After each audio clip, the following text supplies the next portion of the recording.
and he started with this idea, and it drove 12 million in sales.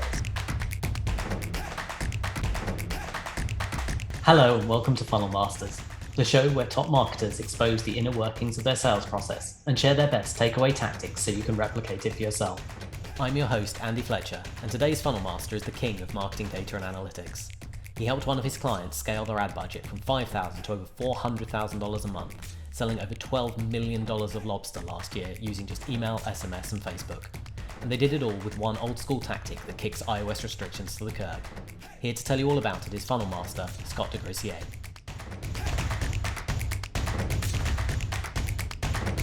Hey Scott, thanks so much for coming on Funnel Masters today. How are you doing? I'm doing great, Andy. Thanks. Excellent. Right, let's dive straight in then. So I understand this is going to be a bit more complicated than your everyday funnel. So tell me, what the funnel? What are we going to be talking about today? You know, I always live in complexity for better or worse. Hopefully I make it easier and dissect it down to actionable. That's my goal. Today's funnel concerns, it's in vogue again, because due to the iOS 14 changes that have had marketers pulling their hair out, particularly the ones that relied on Facebook to help them find audiences and relied on the pixel to drive performance. So this funnel is directly related to how to, in some way, mitigate that effect, and also help you really scale cold traffic audiences, which is a tough thing to do for an e-commerce brand. Excellent. I think a lot of people are going to be very interested to hear about that. So let's start from the top. What are you selling? What's the product, or what's the client selling in this case? What are they selling? What's the product? What's the offer? Sure. So in this case, so I'm the founder and CEO of Wicked Reports, but I felt not a lot of people doing marketing attribution funnels, so that may not be so valuable. So this particular client of mine, who's also a friend, is getmainelobster.com. And so what they do is they sell food delivery. It's a higher priced e-commerce product called, either live or frozen Maine lobsters, along with some other seafood products thrown in there. And they have a Shopify store. They have a Klaviyo CRM. They're using SMS text, a lot of email, a lot of pay per click, shopping apps, you name it. So we're going to walk through what they're doing. And interesting to me is that it's a time machine of back when what a lot of successful marketers used to do in 2014 to 2018. Now, due to the Facebook's data problems, this stuff is now working again really well. Excellent. That's amazing to hear. Cool. So can you walk me through the funnel? What are the steps? What are the Sure. pieces, and how do they fit together? Okay. So the first piece is you're going to target cold traffic with this approach. Generally, cold traffic, the definition here is they aren't currently subscribed to your email list or in your CRM in any way. You're going to upload that audience to Facebook or, all your other various channels. We'll just worry about Facebook for the purposes of simplicity. And then when you're doing the targeting, you're going to exclude the CRM audience that you create. And so you can create a sync with either Plus This or some other tool. I love Plus This, so that's what I use. Sometimes CRM sync really well with Facebook audiences. There are a lot of tools out there that do this.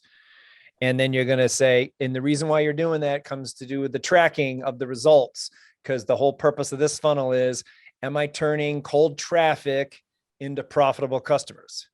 And so one of the biggest challenges of that is you got to make sure you actually have cold traffic. And with the pixel changes and the challenges now with IDFA, which is the ability to look up a phone number and use it for tracking, you can't do that anymore. So that's what caused a lot of Facebook chaos. So for this, workaround version of this funnel, you're going to say, hey, make sure they aren't already on my email list. So I know they're at least cold enough that they haven't subscribed or bought or otherwise got that far down in the relationship with me. So the targeting is the first piece. Then the second piece is, ideally, this particular advertiser is an e-commerce brand. So, their ultimate goal, with any business, of course, is I just want to sell. I just want to make a sale. But with this product being a $200 product in general, or at a minimum $65 USD up to a couple $100, what we found through, from Wicked Reports and particularly working with this advertiser is that people aren't, it'll happen sometimes, but it's more likely than not that cold traffic isn't going to just see some random person on their Facebook feed drop what they're doing and spend $100, $200 USD immediately upon seeing a first impression of an ad. That doesn't happen much. It can happen, but it doesn't happen much. So at the same time, you don't want to waste the impression and just be spending into the void, not knowing that, is this funnel ever working for me or not? Nobody wants to do that. And so what we need to do is try to find a way to capture their email on the spot and ideally convert them.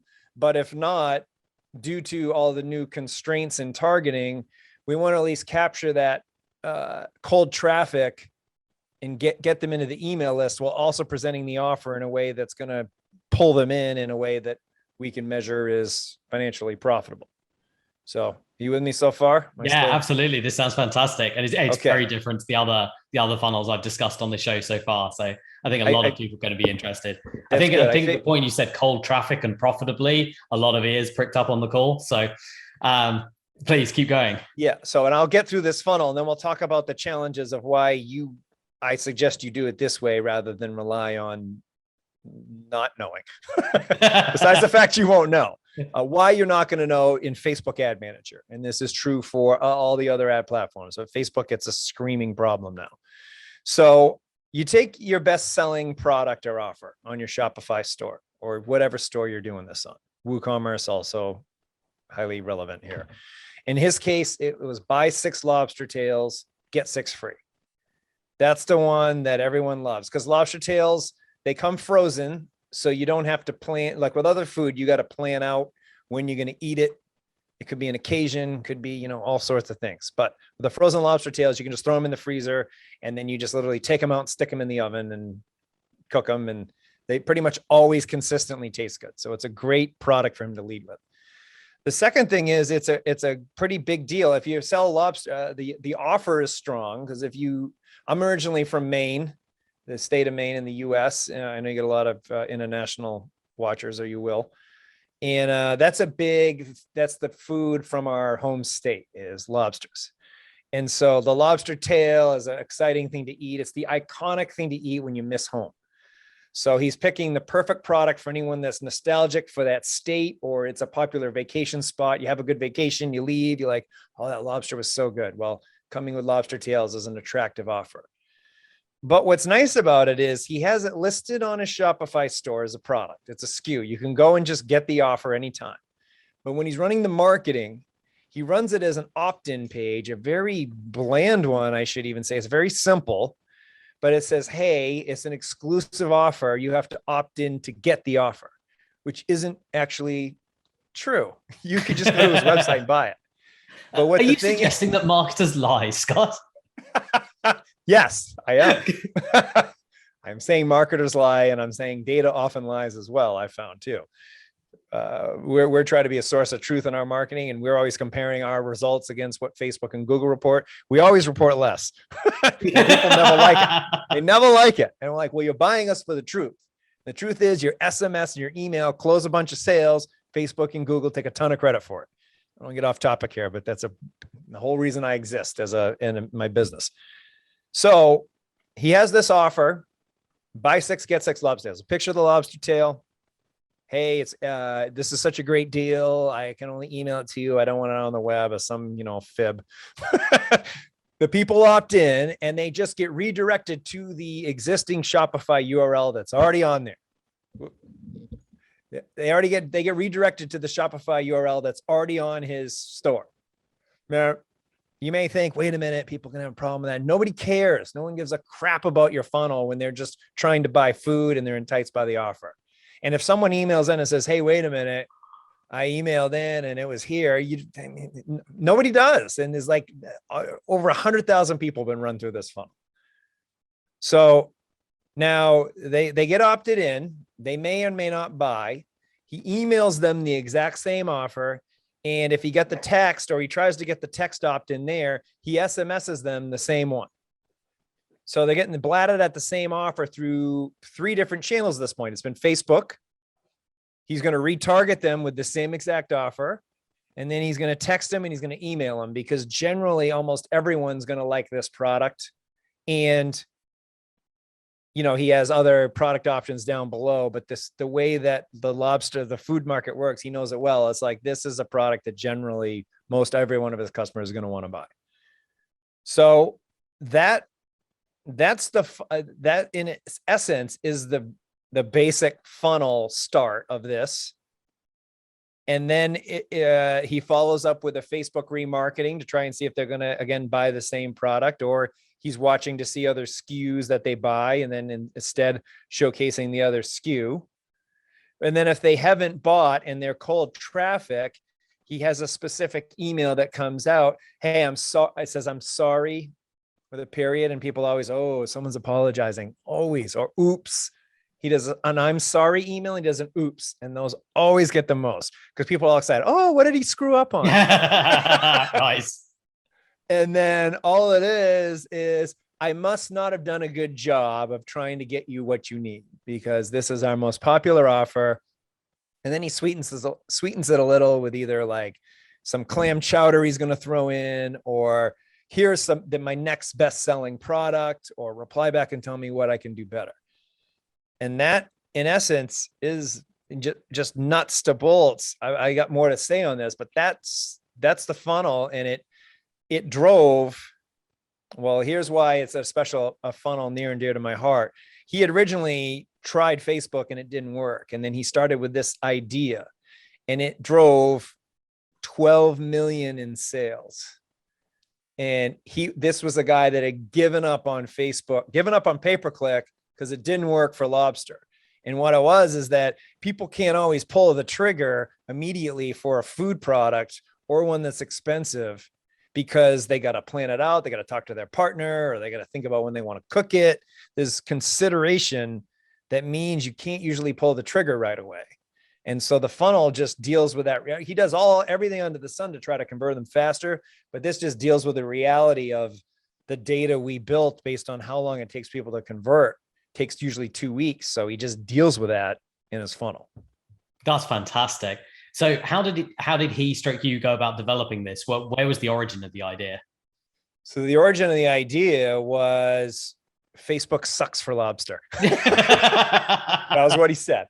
I'm pretty sure you could stop that sentence earlier. What's fun though is like what's fun for me is like, so this is back when I would like collaborate with him on the marketing. Like, he still runs the same offer because he tries other ones. He gets bored. He's like, I'm so sick of running this. It's the one that works. So he's that's the marketer's curse, isn't it? It's like, I'm so bored of this. It's like, yeah, the new guy getting to your site isn't bored of it. He's never seen it before. Exactly. It's only the cold.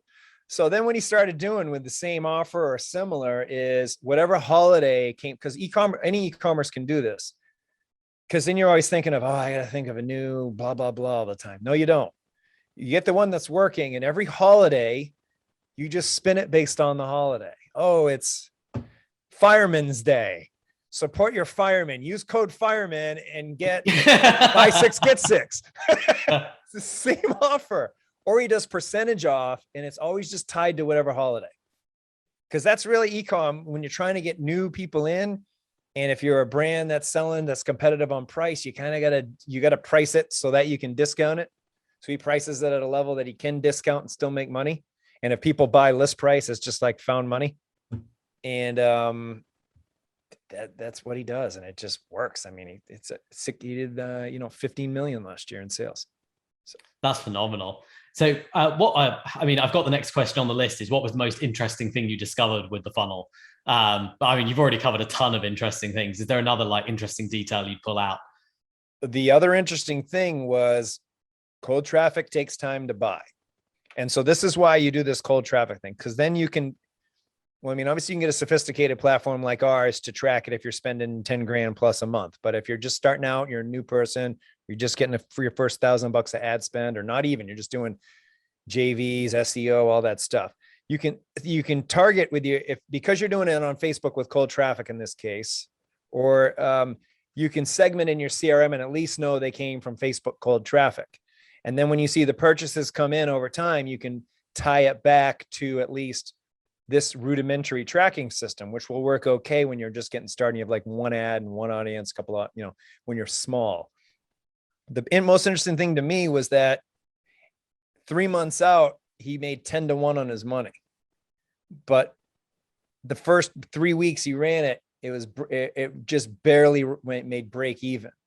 It's because they needed repeated exposure to the brand. And then as each day's worth of cold traffic leads come in and they start their 2 to 3 week conversion journey, the stats look like hell in Facebook Ad Manager. But then as they roll in and convert down on those other channels on email or SMS, we could see, well, actually they closed on the SMS or the email, but they came from the cold traffic. So we can spend in Facebook, even though it looks like hell and the numbers look like hell in Facebook. Well, now it's this type of stuff is untrackable in the ad manager. It won't show the conversion because if they take longer than a week, it won't give any evidence back to the cold traffic. So that's why this worked really well. So the most fascinating thing to me was not only can you make a ton of money, but you have an edge. It's data that all your competition doesn't have. So it's a built-in easy edge. You can keep spending all day on this cold traffic, and in ad manager, they're looking at it and it looks like crap. So they're going to stop spending. That's really cool. So I'm going to do a callback now. Something you said earlier. You mentioned that like stuff that isn't working. So it's techniques that were working really well, like 2014 to 2018. What's different now? Tell us a bit more about what's changed. Okay, so Facebook, Apple and Facebook getting their war. You either have heard about it because of iOS 14.6 or it's because of IDFA. Those are industry jargon terms, which mean Facebook Apple was the one allowing anyone within reason to send them a phone number and they would send everything. So Apple's not like some white knight here. Apple was the one saying, hey, you got a phone number? Here's all this data on them. So it's somehow lost in the narrative. Like, it's like, oh, Facebook's the devil. I mean, I'm not saying either one has altruistic motives or not. I mean, they're just trying to, do business. But Apple had this way of allowing people to look up with a phone number data. And all the apps that were free on your iPhone are because they're getting kickbacks for the data. And so Facebook being one of the many companies, not just Facebook, that would say, hey, I have a phone number. Tell me what you know about them. And they would use that for all sorts of reasons, but it's basically a third-party tracking. They went in and sniffed around and looked at what you did and turned it into showing much higher performance than what was probably likely. Facebook's an incredible traffic source. Don't get me wrong. It's incredible.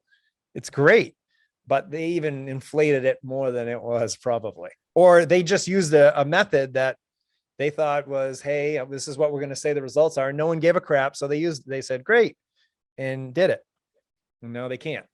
So now that they can't do this for, regardless of whether you prefer Apple or Facebook or neither, or it's privacy, yes, no, the end result is in the ad manager, Facebook ad manager, you can only see a sale in their interface if it happens within a week of a click.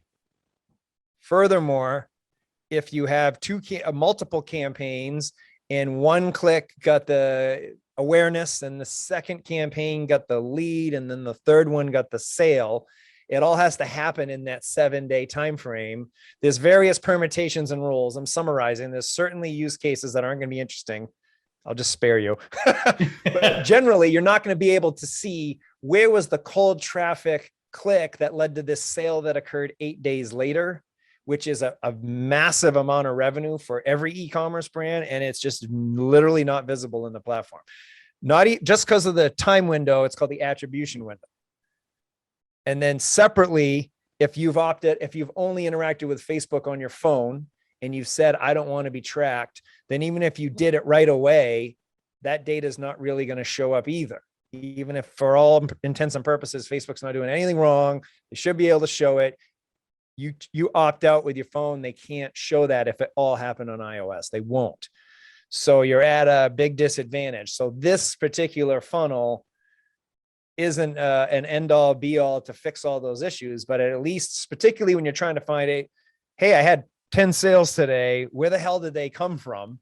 Never mind, where did they close? Maybe they closed on something, but how did they first even get into the point where they considered my crap I'm selling?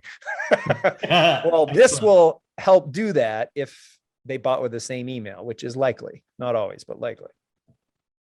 Excellent. So what's the single biggest win that came out of this? The single biggest win for him was that, hey, wait a minute, I can spend on Facebook. And we quickly ratcheted up to, he probably spends his budget's like 400K a month in paid ads now. And it was $5,000 a month when we started. So that's not typical. You don't just need this funnel and tracking. You still need to actually be good at selling stuff, and your offer has to be good. Your product has to be good. Customer service, all the other areas have to be good, but he did go from $5,000 to 80x his budget per month. So cool. Over what time period? How long did that take? 6 years. 6 years. That's still amazing growth though. That's phenomenal. He was a $2 million business at the time, and it was with the daily deal sites, Groupon, Rulala, all these sites were like opt in and we'll send you special 50% off deals. He grew his business there, and then they started to suck. Yeah. And then they started to be not great. And so he needed a channel that works. So paid got him the majority. Now he's 16 million. So he's 8x'd his business in 6 years. Amazing. Okay. And what was the single biggest mistake? What went wrong? What went wrong with all that? Not a lot with that funnel. Nothing really. Just he would get, the one big mistake he did make was having multiple Facebook agencies at the same time for some reason, some convoluted reason. You can't have too many hands in the pot. Or if you got multiple agencies, sometimes some specialize in Facebook and some in Google and some in, whatever else they're doing. You need a really tightly cohesive plan. And that he was growing so fast, he kind of got out of hand with that, and it cost him a little bit. That had nothing to do with this funnel though. Just was more a growth issue, scale issue. Got it. And where's it going next? What's the next step for it? What's the next level up? So the next level up for him was he bought a physical location for fulfilling the orders.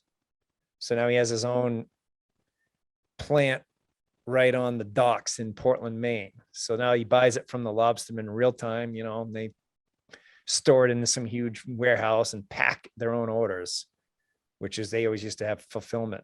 I think the next one, the next one could be to get into TV or to scale his YouTube, in that's been underutilized. So there's a lot on the table there to get, or to get more of a physical brand presence, because he's good at branding. So he's deliberating his next big approach. There's a lot of options on the table. Excellent. Okay, let's move on to the next section, which is our takeaway tactic. What's the super actionable thing that somebody listening to this can go away and just like start doing right now? Take your best offer, create an opt-in gate in front of it, redirect them to the actual offer page that already exists, and target cold traffic.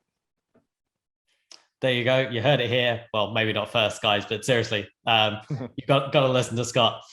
Scott, thank you so much for coming on the show today. And thank you so much for letting us include a simulation of this when we launch Simulatory in November. I know a lot of people will want to work with that model and understand how it works. And I understand there's some of the other assets you're going to make available to people as well. Yeah, so I'll give you'll have that funnel in there, and then we'll be very happy to promote it to our list as well. Looking forward to it. Sounds like an amazing tool. That's amazing. Thank you very much, Scott. Thanks for listening to Funnel Masters. Thanks. Thanks for watching Funnel Masters. Make sure to like and subscribe so you don't miss the next episode.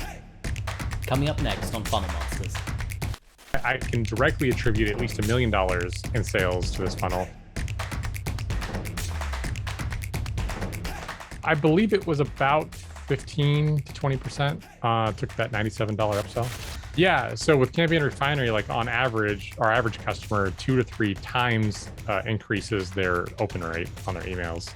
And then we have some customers that have as much as 25 times their open rate by using our tool. Just do the bare minimum to see if it even has any traction, and then start doing the long-term, seemingly unscalable stuff